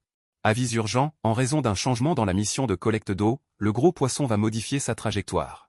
Tous les collecteurs doivent se reposer et rester en attente. Les mécaniciens doivent inspecter tous les collecteurs. Jones et moi étions abasourdis. Comment une telle chose pouvait-elle nous arriver? Jones m'a tapoté l'épaule et a dit. Je ne sais pas si tu as de la chance ou pas de chance. Comment une telle chose a-t-elle pu t'arriver? J'ai souri impuissant. Puisqu'elle est arrivée, on ne peut rien y faire. Nous sommes retournés au vestiaire et avons fait de notre mieux pour nous remettre en état. Le gros poisson volait à haute altitude vers la destination de la mission. La température baissait de plus en plus et divers messages électroniques d'avertissement retentissaient constamment. Dans la salle de contrôle, Quark regardait les informations affichées sur l'écran, se sentant également très mal à l'aise. Une bataille sanglante se déroulait du côté des glaciers. L'Hibernia a renforcé avec plus de 800 gardiens, 50 croiseurs de taille moyenne et 100 croiseurs légers. Cette zone est un champ de bataille hachoir à viande. Personne ne s'attendait à ce qu'un nid d'insectes apparaisse là-bas. La raison pour laquelle les collecteurs sont réquisitionnés est également très simple. Le dernier travail de rassemblement de l'iceberg géant a rencontré des problèmes. Une douzaine de chaînes en alliage fixées à l'iceberg ont été coupées. Ce qui a fait basculer les 3 navires de pillage géants qui soulevaient l'iceberg. La conséquence de ce basculement est que les 3 navires de pillage géants ont été directement entraînés vers le bas. Heureusement, ils ont été bloqués par des collecteurs qui se sont précipités à leur secours au péril de leur vie, stabilisant ainsi la situation. Bien que la situation soit stabilisée pour le moment, de plus en plus d'insectes sortent du nid. L'effondrement de la situation est inévitable. Il n'y a que 2 solutions maintenant. La première est d'abandonner l'iceberg. La seconde est de laisser les collecteurs y aller. Refixer les chaînes en alliage. Il est clair que le commandant de l'Hibernia a choisi la deuxième option à la fin. À quelle distance sommes-nous de notre destination? Demiken s'approcha et demanda d'une voix rauque. Quark leva la tête. On pouvait clairement voir les yeux injectés de sang de Demiken, il ne s'était certainement pas bien reposé, il devrait entrer dans les coordonnées désignées dans 3 heures. Le reste dépend d'eux, je comprends, cette exploitation des ressources est-elle si importante? Quack a demandé avec hésitation, les ressources en eau sont les plus consommées de toutes les ressources, nous devons faire une grosse reconstitution. Ce ravitaillement est très important, sinon nous serons très passifs à l'avenir, le navire d'Hibernie n'a-t-il pas de ressources de secours? Nous ne les utiliserons qu'en dernier recours, a expliqué Demiken, d'accord. Je ne peux que leur souhaiter bonne chance, a répondu Quack, impuissant. De l'autre côté, le capitaine du navire Champignon a déjà reçu les dernières informations. Les navires de pillage d'autres zones sont sur le point d'arriver, laissez leurs mineurs s'insérer par l'itinéraire désigné, des gardiens spéciaux assureront leur sécurité. Je le leur ai déjà dit, ils viennent juste soutenir les mineurs. Il reste moins de 100 unités maintenant, que se passe-t-il? Ils rencontrent tout divers problèmes. Si l'on compte ce voyage, on estime que le résultat final sera encore plus laid, a répondu Kola sérieusement. Même ainsi, cette mission doit être accomplie, je suis déjà à bord de mon propre mineur. Le navire Gros Poisson est entré dans la zone désignée et est en suspension, cet endroit est encore un peu éloigné du champ de bataille, s'approcher davantage serait très dangereux. Donc le navire Gros Poisson n'a pas continué à s'approcher, nous devons parcourir cette distance nous-mêmes, j'ai pris une profonde inspiration. J'ai activé le mineur et j'ai volé vers le champ de bataille, le carburant et les provisions du navire Gros Poisson sont terminés. Un par un, les mineurs ont quitté le navire Gros Poisson et ont avancé vers l'itinéraire désigné, sans voler très loin.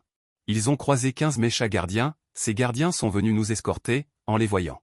Je me suis senti un peu soulagé, Fantôme m'a rappelé, une grande quantité d'insectoïdes a été découverte devant. Extrêmement dangereux, j'ai répondu, je sais. Fantôme a dit encore, il est conseillé d'éviter, j'ai expliqué. Certaines choses ne peuvent pas être évitées, Fantôme a donné une réponse perplexe, je lui ai dit. Tu dois encore grandir, la communication des gardiens s'est connectée, ils ont dit. Nous sommes sur le point d'entrer dans le champ de bataille de destination, veuillez nous suivre de près, même si vous rencontrez des monstres, ne paniquez pas et ne vous enfuyez pas. Nous serons responsables de votre sécurité, j'ai répondu, d'accord. En s'approchant du champ de bataille, des insectes avec des elfines et des corps courbés ont commencé à apparaître, ce sont des insectes volants à aiguillons. Le corps mesure 3 mètres de long, les tentacules sont très durs et peuvent également sécréter un liquide de dissolution à haute acidité. Un grand nombre de gardiens en tête ont ordonné de former une formation conique centrée sur moi. Percé. Tout le monde a répondu à l'unisson, oui. Capitaine, tous les mineurs restent au centre et suivent le rythme, ne vous laissez pas distancer. Après avoir dit cela, le gardien en tête a commencé une attaque forcée, perçant les lignes ennemies, et des bombes explosives ont été lancées. Des bruits sourds ont retenti et les insectes sont tombés comme la pluie. Malgré cela, la progression était toujours très difficile. Yuan a simulé dans mon esprit une carte holographique claire de la distribution de l'ennemi. J'en avais la chair de poule. Yuan m'a rappelé, ce à quoi tu dois faire attention, ce sont ceux qui peuvent te menacer. Anticipe, comme ceci. Soudain, une ligne d'indication est apparue dans mon esprit, pointant vers un mineur depuis un insecte. Je venais à peine de réagir. Qu'il y a eu une agitation à l'extérieur. Au secours, j'ai vu un insecte volant percer le cercle de défense. Il a heurté un mineur. Non, sauvez-moi. Ne paniquez pas, stabilisez le corps. L'insecte volant a continué à frapper le mineur avec ses tentacules. Il a également décomposé un liquide pour dissoudre la plaque de blindage, faisant un bruit de là. En fait, le blindage du mineur est très épais. Après tout, il n'est pas percé aussi facilement que par le dard caudal métallique d'un orotan. Mais le mineur à l'intérieur a commis une erreur fatale. Les alarmes ont retenti les unes après les autres. Le mineur était en pleine dépression nerveuse et la situation empirait. Le capitaine en tête a ordonné de réduire la formation et a demandé à Xyz de le sauver. Les insectes sont entrés. Non, non, le capitaine a serré les dents. Il s'est retourné et a tiré une grenade paralysante. Bang! L'explosion n'a rien changé. Les insectes ont continué à affluer. Avertissement, vous êtes verrouillé. J'ai retenu mon souffle et j'ai utilisé le mineur pour effectuer des corrections assistées.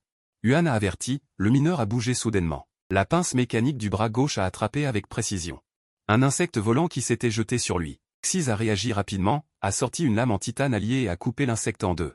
Bien joué, a-t-il dit. Après avoir dit cela, Xyz est retourné dans la formation. J'ai poussé un soupir de soulagement.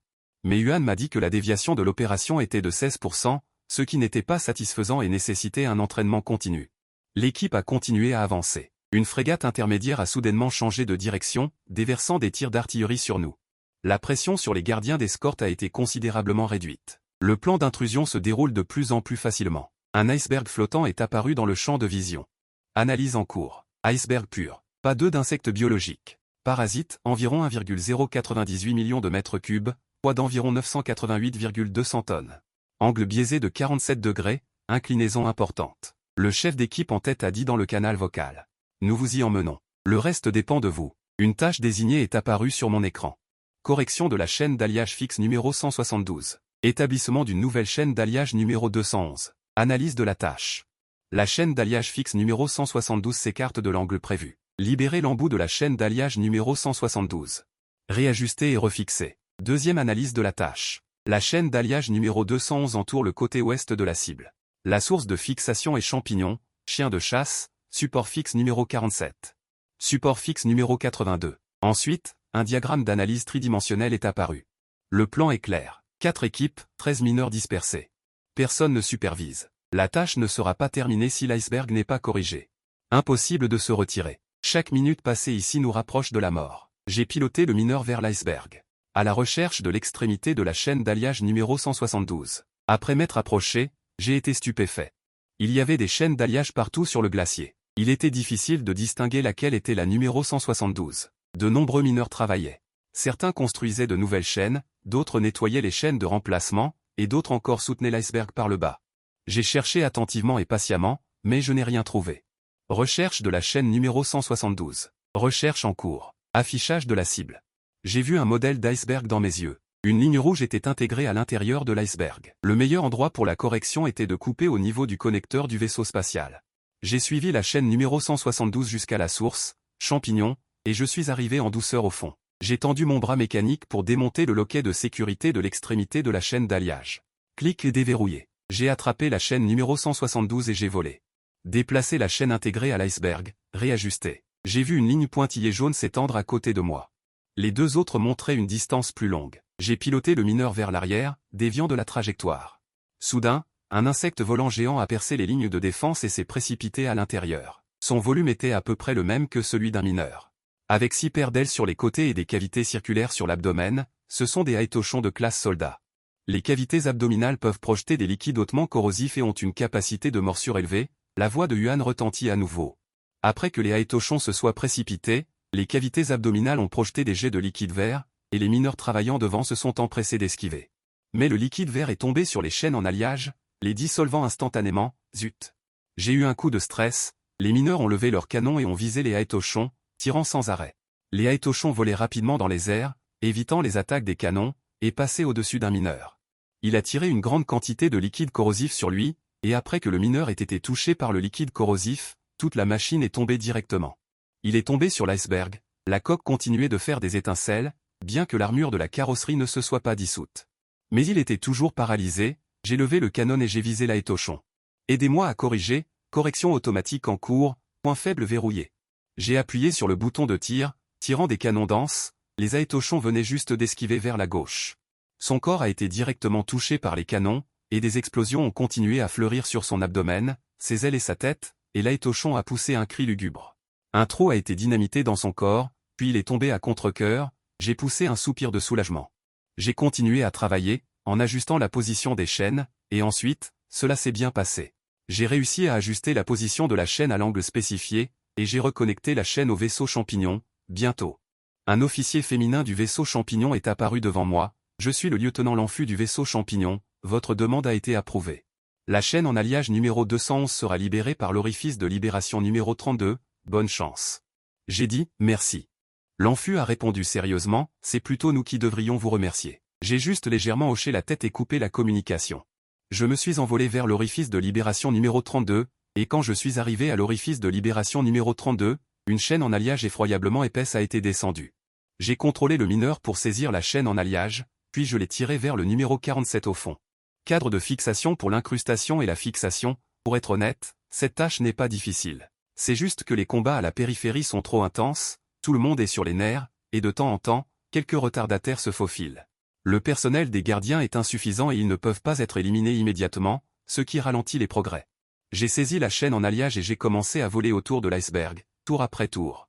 Fixez-le bien. Une fois cette tâche terminée, des tâches similaires s'afficheront une par une.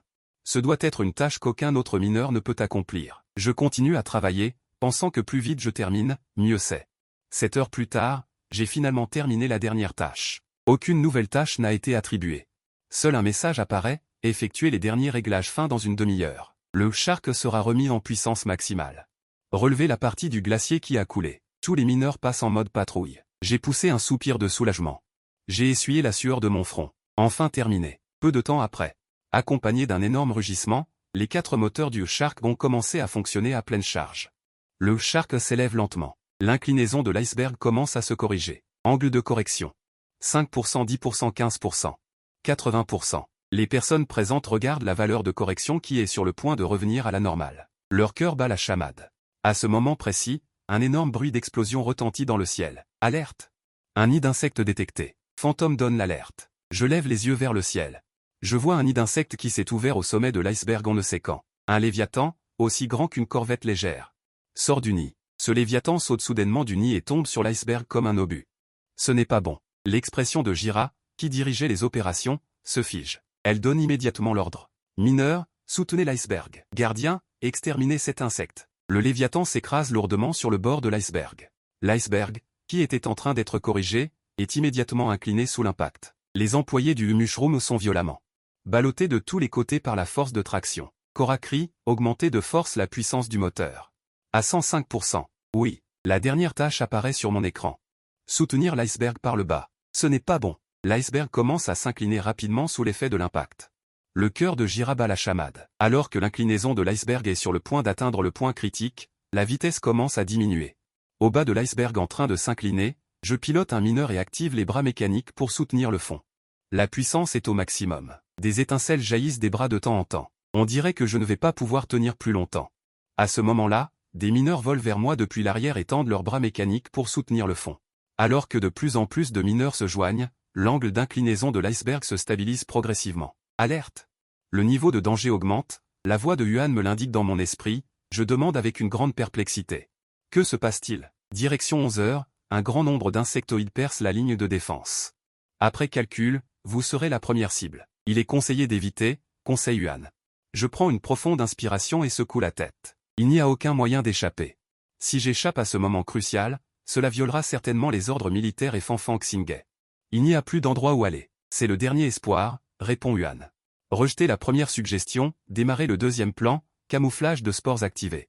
Je n'ai pas eu le temps de réagir que j'ai soudainement découvert avec étonnement que mes mains suintaient un liquide spécial. Le liquide a coulé dans le cockpit. Il s'est infiltré dans le méca. Ensuite, une fine pellicule est apparue à l'extérieur de mon exploiteur. Si on ne regarde pas attentivement, on ne peut pas le voir. Aux yeux des insectoïdes, mon exploiteur a directement disparu. Tiens bon, persévère encore un peu, nous allons bientôt gagner. Les exploiteurs à côté s'encouragent mutuellement sur le canal de communication. Je regarde l'imagerie optique de l'écran et je vois instantanément l'exploiteur à ma gauche être touché et renversé par un insecte motte. Un liquide hautement corrosif a été éjecté de son abdomen, dissolvant l'exploiteur. L'exploiteur n'a pas non plus montré de faiblesse. Il a étendu son bras mécanique, attrapant fermement l'insecte et coupant le moteur. L'exploiteur et l'insecte sont tombés ensemble. Boum. Ensuite, des explosions ont continué à retentir autour de moi. Les exploiteurs sont tombés l'un après l'autre. Sheila, qui dirigeait le navire Xiponi, a crié avec colère. Qui est responsable de la défense à 11 heures? Pourquoi ont-ils été percés? Une voix rauque a répondu. L'escouade de garde Fatih à 11 heures est complètement anéantie. L'expression de Sheila s'est figée, elle a levé la main et l'a claqué violemment sur la plaque métallique du pupitre de commande. Ordre à l'escouade de coquillages chargée d'assiéger le Léviathan d'aller intercepter. Rejeté. Le vieil homme du département d'exploitation a dit calmement. Sheila s'est retournée avec colère pour regarder le ministre. Ministre, les paramètres vont être corrigés immédiatement. Bientôt, l'iceberg sera soulevé. Ce Léviathan a été anéanti. La mission est terminée. Mais les collecteurs, laissez les gardiens disponibles à proximité aller obstruer. J'ai bien peur qu'il ne soit trop tard. Même s'il est trop tard, il faut le faire. C'est la seule façon de faire. Ce n'est que lorsque l'iceberg sera soulevé qu'ils n'auront plus à continuer à être des cibles. Sheila est tombée dans le silence. Je regardais avec choc autour de moi. Les exploiteurs ont explosé un par un. Il n'y avait plus un seul survivant autour de moi. Seul moi restais là, tout seul, à tenir bon.